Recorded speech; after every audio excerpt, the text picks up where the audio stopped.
Hello everybody, it's Henry the Weeder Man, and it's hot out here, so what I'm working on is a small tire. What I got, my wife picked me up the Pittsburgh mini tire changer for Humber Freight. I'm not advertising for them, but I tell you what, I've done like 6 tires with it already, and it's a marvel tool. You can see other videos on how to use it, so I'm doing a small tire today. It comes with a lot of things in the kit. It comes with a stand, which I mounted here. I mounted the stand to a typical, it was actually a small roller for cargo for moving stuff, and I just took it apart and I mounted it on there, and it's worked just fine. A lot of people use different ideas. That's how I did this one.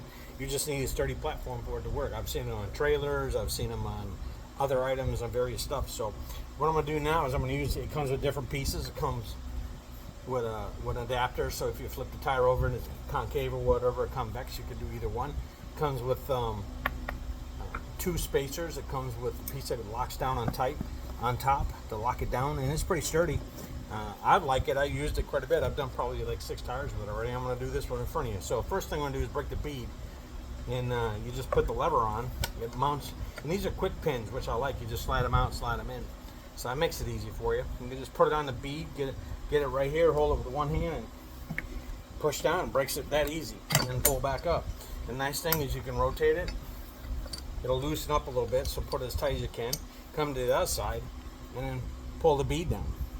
So now the bead's broken free, we're going to go ahead and take it off. So take off your bead breaker, which you're going to switch around. Now, I bought some other tools online. It comes in a 3-pack, and these are doing tires, and you look at how they're designed. So when you're taking them off, you go with a curved duckbill side in, you'll push down on one side, and then you'll just simply lift up, right? And the nice thing, it's curved for that. Now when you're putting in, I'm going to put a tube in this. So when I put a tube in, you're going to flip it over, and you're going to use a different way of doing this for putting it in there, so you don't pinch or cut the tube. I've learned that, and I've learned how to use these tools properly to do that. So right now we're going to use the curve end towards it. There's no tube in this, and we're going to pull it out. This one's got I've seen staples, small nails, screws. Who knows what's in it? It comes with 2 small ones and a large one. I prefer the large one. I might later on buy another set and get another large one. And then you're just going to hold it and gently pull up your bead. And I did a little soap. I do just simple soap and water. They got all kinds of gadgets online. It's up to you. I just soap it up a little bit just to help ease the tension of the rubber sliding over the paint onto the rim. So grab yourself another little bite. You don't do big bites, you do little bites. Get it down in there, and then watch your center stove and just pull it up. And rotate your tool. Grab it again in there and just pull it up. And there you go. Now, I'm not taking this tire completely off. I'm going to stick my hand in it, and I'm going to try to find out why it deflated. I'll pull the stem out. I'll put a tube in it that's got a nice copper bent one. I've got some nice ones I found online that are heavy duty and inflate bigger, and I'm going to put it in this tire, and I'm going to inflate them up. I've done it with people because of money, and it's simpler to get like 2 tubes for $12, and I can get the guy back on the road. And either way, if he's going to run over something to pierce the regular tire, he's going to pierce the tube anyway. So I've just swapped it out. It's much easier. That's just my preference. You can do whatever you want. A lot of it's because I try to keep costs down for my customers, because a lot of them are on a limited budget. So that's just the way it is. So I don't want to take it completely off the rim, but if I was to do that, I'd pull it off to the side, and then I'd work on the inside and pull this up and just kind of work it around just like I did this bead. And I like to do, you got to be careful with this. Here's one thing I learned on here. So these little rims got a greaser stem on them. So if you flip it over, you got to be careful, and I'll show you. Take this off. If you don't have time to watch my video, move on. Some people make comments. I don't need to hear it. I don't know if you fix or help people, but I do. But flip it over, and you'll see that zerk. And when you flip it over in the zerk, if you're not careful, it don't fit in this collar right, and you'll snap it off. So you have to be aware of that, to put the zerk up, not down. And if you do, just be aware of it, that you don't snap it off.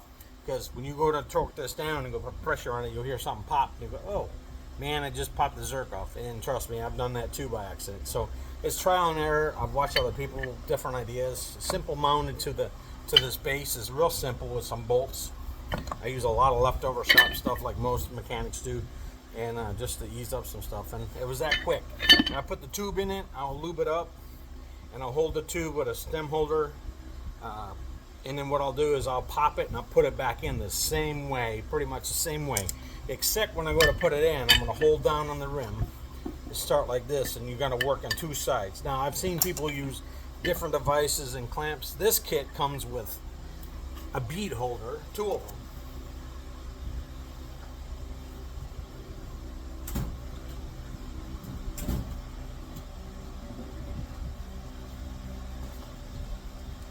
Two bead holders. On these smaller tires, it's not quite efficient, and what you do is you push down the tire, you put the bead on it. I've used them, but they're so big and bulky. I've seen people use vice grips on here, then you ruin the rim.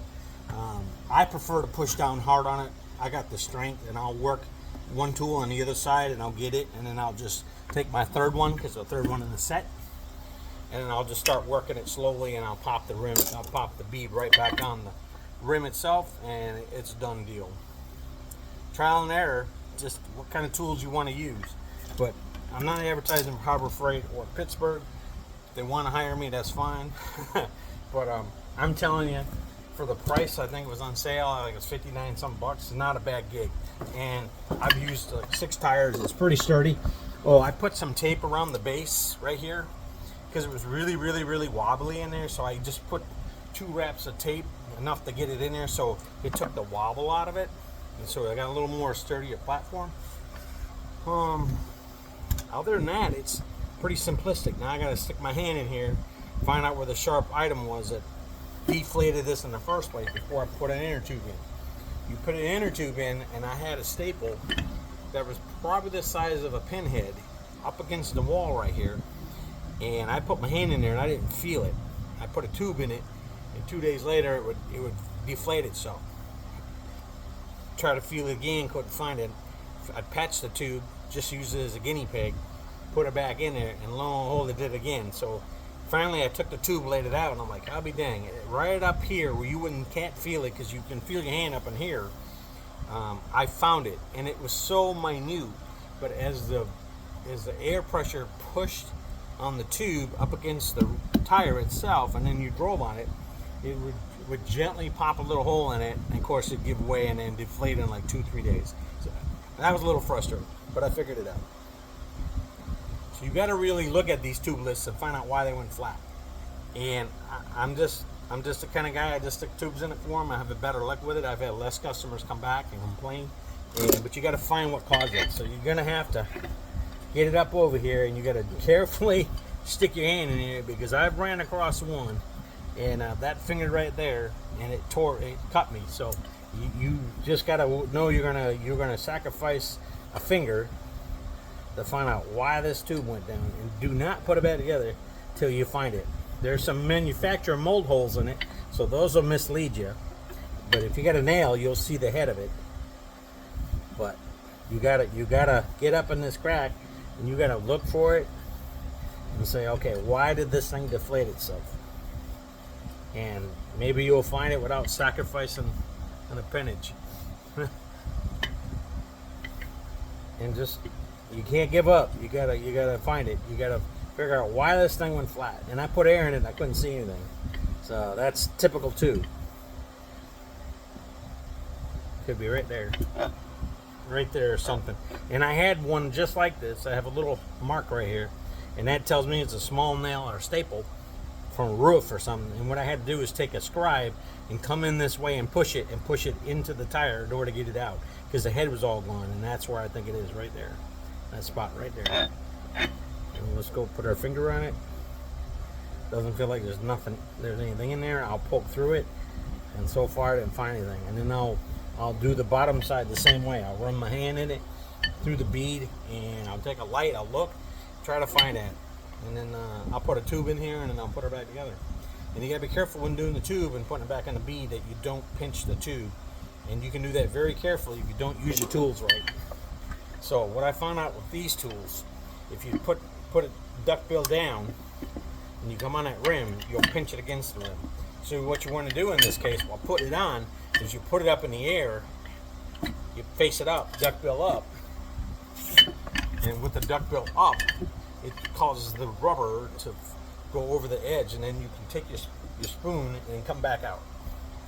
Right? So when you're taking it off, you're like this. Put it on, you want it up.